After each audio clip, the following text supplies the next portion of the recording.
안녕하세요. 즐거운 한국사 시간이 다시 돌아왔습니다. 자, 지난 시간까지 남북국 시대를 쭉 정리를 해봤는데요. 자, 남북국 시대가 끝나는 그 시점부터 우리 역사에서 고대가 끝나고 중세가 시작이 되었다라고 보통 이야기를 합니다. 자, 이제 고려 시대로 넘어가기 전에 마지막으로 고대 문화에 대해서 한번 정리를 해볼게요. 이 고대 문화를 우리가 배우게 되면은 이제 그때 사람들이 무엇을 생각하고 살았고 그 당시 사람들은 질서를 어떻게 세웠는가에 대해서 우리가 알 수가 있거든요. 자, 그러면 일단 필기를 새로 할게요.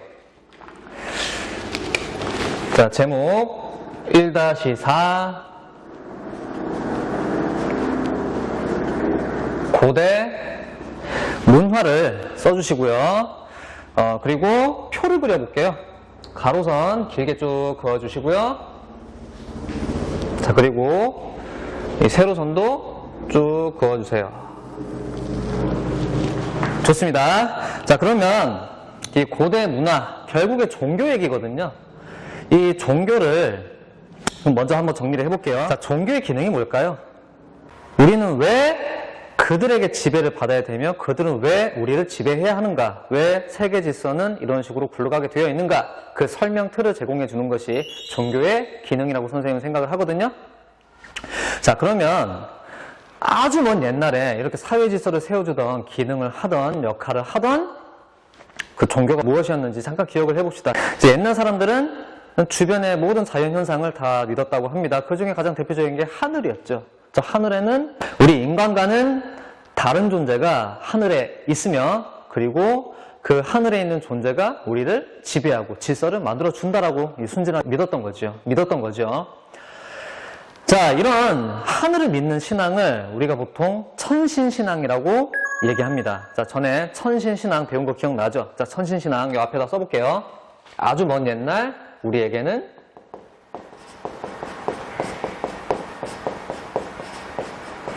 천신신앙이 있었다. 뭐 우리만 그런 게 아니라 전 세계 모든 문명권에서 이 천신신앙이 나타나요. 그 하늘에 인간과 같은 의지가 있어서 그 의지를 가진 신이 사람 세계를, 인간 세계를 굽어 살핀다고 믿었던 게 바로 이 천신신앙이었던 겁니다.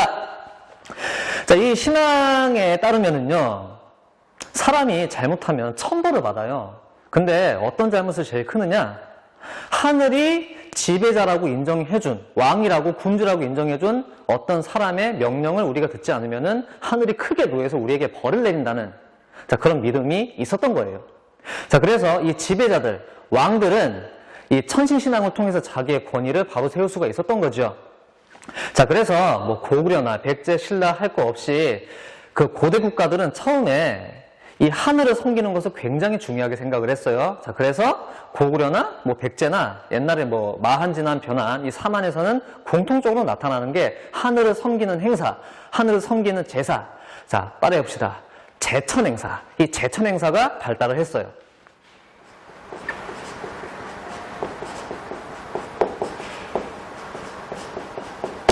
자, 제천 행사를 여러 가지로 했다라는 건데, 자, 이제 세상이 넓어지고 사람들이 의식이 깨이면서 더 이상 이걸 잘 안 믿기 시작을 해요. 자, 이때쯤 고구려, 백제, 신라 3국은 새로운 사상을 외부로부터 수입을 하게 됩니다. 자, 우리가 그걸 스스로 만들어낼 수 있었으면 좋았겠지만 우리는 문명의 단위가 작잖아요. 항상 이런 것들은 문명의 단위가 좀 더 크고 인구가 많아서 좀 더 큰 세계를 일찍부터 질서를 조직할 필요가 있었던 그런 문명권에서 발달하기 마련이거든요. 우리가 자존심 상해할 필요가 하나도 없을 것 같아요. 자, 어디에서 주로 들어오게 되냐면 우리 전에 배웠죠? 주로 중국에서 들어옵니다. 중국이 원산지인 종교나 사상도 있고요. 그리고 중국보다 더 멀리 있는 인도에서 들어온 종교 그리고 사상도 있었다고 합니다. 자, 먼저 첫 번째로 살펴볼 게 유학입니다.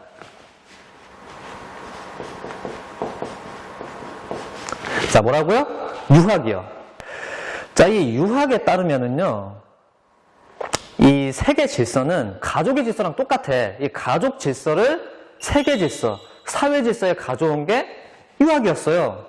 자, 그러니까 부모가 자식을 아끼고 사랑하듯이 지배자들은 백성들을 아끼고 사랑해줘야 돼. 그냥 막 두들겨 패고 말 안 듣다 두들겨 패고 옛날에 이 천신신앙에서 했던 것처럼 막 하늘이 벌을 내릴 것이다. 이런 식으로 공포에, 사람의 공포심에 의지해서 무작정 지배를 하는 게 아니라, 이제부터는 이 지배자들은 부모와 같은 마음으로 백성들을 굽어 살피고 잘 키워주고, 자, 그래서 그들로부터 뭔가를 요구할 수 있다라는 생각을 하게 된 거지요. 자, 그리고 백성들은 자식입니다. 가족으로 치면 자식인데, 자, 부모가 자식한테 사랑을 주니까 자식도 부모에게 효도해야겠죠? 그리고 부모 말을 잘 들어야겠죠? 자, 마찬가지로 이 백성들은 군주나 지배자들에게 마음을 다해서 잘 따라야 됩니다. 이걸 충성이라고 하죠. 자, 그래서 유교 사상의 핵심을 충효 사상이라고 부르는 겁니다. 사실 이 유학 말고도 고대 중국에 수많은 사상들이 있었고, 이 사회를 어떻게 질서를 유지를 하고 국가를 어떻게 지배하는가에 대한 여러 가지 생각이 있었어요. 그리고 실험도 많이 해봤어요. 하지만 이 유학만큼 성공을 거둔 게 없었기 때문에, 뭐 예를 들면은 법을 통해서 강력하게 백성들을 조져야 된다. 그러면 그들은 무서워서 따라올 것이다. 이렇게 생각을 했던 사상들도 있었어요. 자, 이렇게 나라를 지배해 봤더니 이게 얼마 못 가요. 당장은 효과가 있을지 모르겠지만 얼마 지나지 않아서 사람들이 반란을 일으키고 나라가 뒤집어지곤 했거든요. 자, 그래서 결국에 이 사회를 지속 가능하게 지배하는 방법으로 중국에선 유학만 한 게 없다라는 결론을 내렸던 거고요. 이 유학을 우리도 받아들이게 된 거예요. 자, 그러면 삼국시대에 이 유학이 어떻게 이제 들어오게 되었는지를 한번 정리를 해볼게요. 자, 이 유학 굉장히 좋은 생각이에요. 이 세상을 지속 가능하게 지배를 하고, 그리고 백성들의 삶을 지배자들이 굽어 살피면서 보살펴야 된다는 생각을 한 거였잖아요. 근데 처음부터 우리나라에 그 모든 유학 사상의 핵심이 다 들어온 건 아니었고요. 자, 유학에 따라서 나라를 지배를 하면서 여러 가지 시스템들이 만들어졌겠죠. 중국에서 뭐 관료 제도를 조직을 하고 국가 체제를 정비하고 이런 노하우들이 쌓였을 거 아니에요. 그래서 이 유학은 나라를 지배하는 것에 대한 모든 노하우가 집대성된 데이터베이스라고 생각을 해도 좋다고 전에 얘기했었죠. 자, 먼저 삼국시대 고구려 백제 신라는 통치술로서의 유학을 먼저 받아들이게 되고요. 그걸 써먹으려고 합니다. 지배자들 입장에서는 그게 가장 급한 것이었으니까요. 자, 우리 예전에 다 배운 거예요. 잠깐 언급했던 거니까 다시 한번 떠올려 봅시다. 자, 먼저 고구려. 자, 소수리망 때 국가를 재정비하면서, 자, 무슨 왕이라 그랬죠? 그렇죠. 소수리망. 소수리망 때 유학을 써먹기 위해서 학교를 하나 만들었다는 설명을 했었어요. 기억나나요? 그게 뭐였지? 두 글자였는데? 자, 빨리 떠올려 보세요. 우리 배웠던 거야. 중요하다 그랬잖아. 그렇죠! 태학입니다. 고구려 소수리망 때 태학을 설치합니다.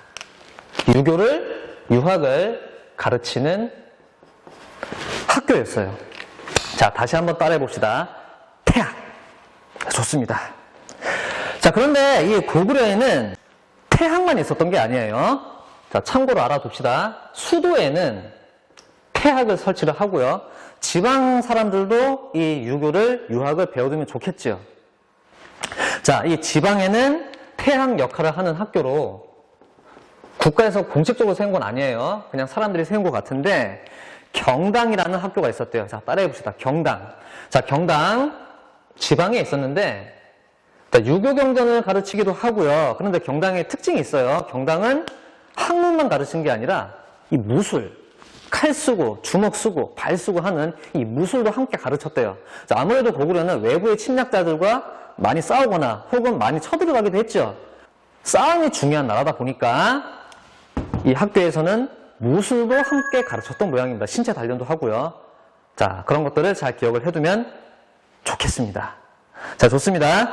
자, 그리고 백제 봅시다. 백제는 뭐 무슨 학교를 세웠다는 정확한 기록은 전해지고 있지 않아요. 아쉽게도. 하지만 백제도 이 유학 사상을 굉장히 중요하게 생각을 해서 이 유학을 배우고 익히는 것을 굉장히 크게 국가적으로 장려했다는 그런 기록이 남아 있어요. 이 유학 사상에 정통한 사람들을 오경박사라 불렀대요. 자, 고대 유학에 따르면 중요한 경전이 5개가 있었다고 하는데 그 5가지 경전에 능통한 사람들을 박사라고 부르고 벼슬도 주고 크게 나라에서 써먹으려고 했대요. 그리고 신라도 있어요. 신라도 당시까지 삼국시대에 국가적으로 뭐 학교를 세웠다는 그런 기록은 남아있지 않은데 신라 젊은이들 사이에 유학을 배워놓으면 나중에 써먹을 때가 많다는 것을 깨달은 사람들이 있었던 모양이에요. 굉장히 유행을 했었던 모양이야. 자, 그래서 이런 게 남아있습니다. 신라의 젊은이 2명이 임신년, 옛날에는 연도를 한자 2글자씩 붙여가지고 세기도 했죠. 임신년까지 어떤 유교 경전들을 철저히 공부해서 다 익히겠다고 다짐했던 그 내용을 칼로 이렇게 새겨놓은 비석이 남아있대요. 자, 그 비석의 이름이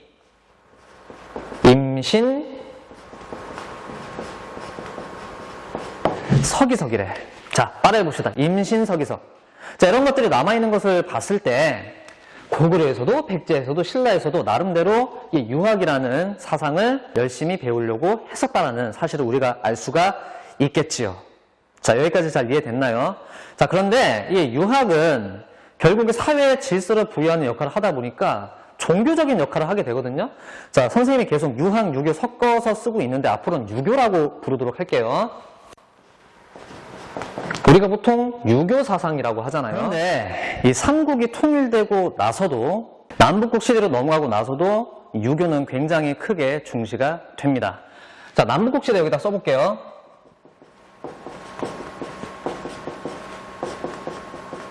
쓰고요. 요 가운데에다가 구분선을 하나 그어주는 게 좋겠죠.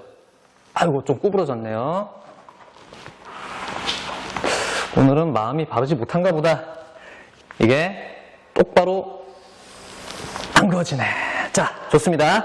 자, 이 남북국 시대에 넘어오게 되면은 신라 그리고 발해에서도 계속 통치하는 데 써먹을 수 있는 유용한 학문이니까 발전을 시키려고 하겠죠. 그리고 자, 신라. 자, 우리 배운 게 있어요. 바로 지난 시간에 신라의 이 중대 시대 국왕들이 진골 귀족들을 억누르고 육두품들을 키우기 위해서 학교를 하나 세웠다고 했어요. 그 학교는 유교 사상을 열심히 가르치는 학교였다 그랬죠. 그게 뭐였죠? 학교 이름 2글자였는데 태학하고 비슷했어요. 태학하고 비슷했는데 뭐였더라? 그렇죠. 국학이죠. 자, 신라에서는 남북국 시대 국학을 설치를 해요. 자, 여기서 여러 가지 유교 경전을 가르치고 나라를 지배하고 통치하는 여러 가지 기술이나 시스템에 대해서도 열심히 가르치고 배웠겠죠. 자, 그런데 지난번에 언급을 안 한 게 하나 있어요. 잠깐 그림을 보고 생각을 해봅시다. 자,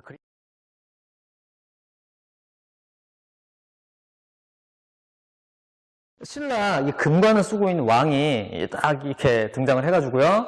어떤 경전을 얼마나 읽었는가에 따라서 평가를 하겠다는 내용이 나와 있죠. 그리고 3등급으로 나누겠다는 얘기가 나와 있어요. 시대가 지나면서 이 학교를 설치한 것만으로는 유교 사상을 공부한 인재들을 써먹기에 좀 부족한 게 있었던 모양이에요. 왜냐하면 평가를 해야 되잖아. 평가. 그 사람이 얼마나 열심히 배우는가, 얼마나 쓸만한 인재인가.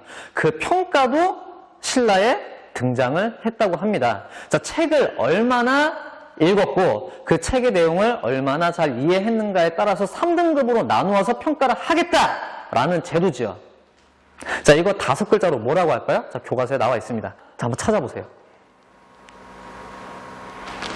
그렇죠. 독서 3품과입니다. 다시 한번 따라해 봅시다. 독서 3품과. 신라 원성왕 때 이 제도를 만들었다고 하고요. 관리가 될 수 있는 사람들을 열심히 가르치고 그들을 평가할 수 있는 시스템까지 갖춰놓은 상태였다는 거죠. 자, 이걸 통해서 신라 중대 때 육두품을 크게 써먹으려고 했던 거죠. 이걸 통해서 진고를 견제하고요. 자, 그런데 이런 시대는 얼마 가지 못해요.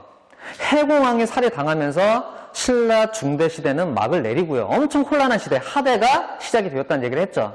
자, 이 하대는 육두품이 아니라 진골 위주의 진급을 위한 진골들에 의한 그런 시대였단 말이죠. 자, 그래서 신라 육두품들은 신라에서 유교를 열심히 공부를 해서 출세하려는 생각을 일찌감치 접어버리고요. 다른 데로 눈을 돌리기 시작합니다. 어디로 눈을 돌리냐면은 신라보다 더 선진적이었고 더 큰 나라 있잖아. 바로 옆에. 그렇죠? 당나라입니다. 이 당나라로 유학을 가게 돼요. 당나라로 많이 유학을 이제 떠나게 되는데요.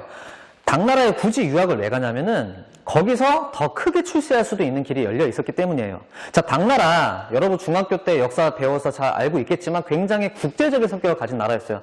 그 외부 세계를 향해서 열려 있었단 말이에요. 자, 무엇을 보면 알 수 있느냐? 당나라에서는 외국인들도 관리를 할 수 있었어요. 외국인들이 칠 수 있는 관리 선발 시험이 따로 있었다는 거죠. 그 관리 선발 시험을 빈공과라고 합니다. 자, 따라해 봅시다. 빈공과. 손님 빈자, 그리고 공은 관리가 등용되다라는 뜻이고 과는 시험이라는 뜻이에요.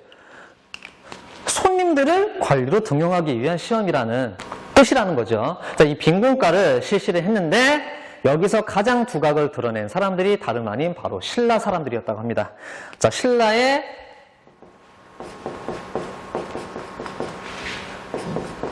도당 유학생들. 도는 건너갈 도자고 당은 당나라죠. 당나라로 건너간 유학생들이 이 빈공과에 많이 합격을 해서 활약을 많이 했다고 합니다. 자, 그리고 신라뿐만 아니라 발해에서도, 발해도 당나라하고 나중에 친하게 지내잖아요. 발해에서도 당나라로 유학을 떠나서 많이 활약을 했다고 하고요. 이 빈공과 수석 자리를 가지고 신라 사람과 발해 사람이 다투기도 했다고 해요. 굉장히 우리나라 사람들이 옛날부터 공부를 잘하기는 했던 모양입니다. 자, 유학 얘기는 여기까지 이제 마무리를 하겠는데요. 자, 이 보면 알겠지만 고구려 백제 신라 이 삼국시대부터 남북국시대 신라 발해까지 이 유학을 어느 정도 중요하게 생각했다는 것은 잘 알 수가 있는데요. 이 유학이라는 게, 유교라는 게 국가의 전체적인 질서로 확고하게 자리를 잡지는 못했다는 것을 알 수가 있어요. 그냥 부분적으로 영향을 주기만 하지 이 유교가 아직까지는 나라를 지배하는 중심적인 역할을 하지는 못했다는 거, 그거 잘 기억을 해주시고요. 이 유교가 전 사회를 움직이고 그 질서를 규정하는 역할을 하게 되는 것은 고려시대부터입니다. 어느 시대부터라고요? 그렇죠, 고려시대부터. 자, 그런데 이 유교에는 당시 부족한 게 하나 있었어요. 자, 지배자들이 부모가 되어서 자식들인 백성들을 아끼고 잘 사랑하고 잘 다스려서 나라를 부강하게 만들어야 돼. 지배자들이 좋은 사람이 돼야겠죠. 이 좋은 사람 어떻게 될 것인가? 이 좋은 사람이 어떻게 될 것인가? 자기 스스로를 수양을 해서 좋은 사람으로 어떻게 거듭날 것인가? 좋은 사람이 되어야 되는 이유가 무엇인가에 대한 철학적인 설명이 좀 부족했어요. 유교가. 그냥 단순히 명령이었거든요. 자, 옷은 잘 차려 입어라. 그리고 깨끗하게 씻고 잠잘 때 잘 자고 밥 먹을 때 잘 먹고 모든 행동에 절도가 있어야 된다. 이런 것들. 그냥 다 명령이었어요. 왜 그래야 되는지에 대해서는 설명이 없었다는 거죠. 왜 좋은 삶을 살아야 되는 것인가에 대해서. 자, 그 설명을 해줄 수 있는 것은 다른 데에서 넘어옵니다. 그게 바로 불교였습니다.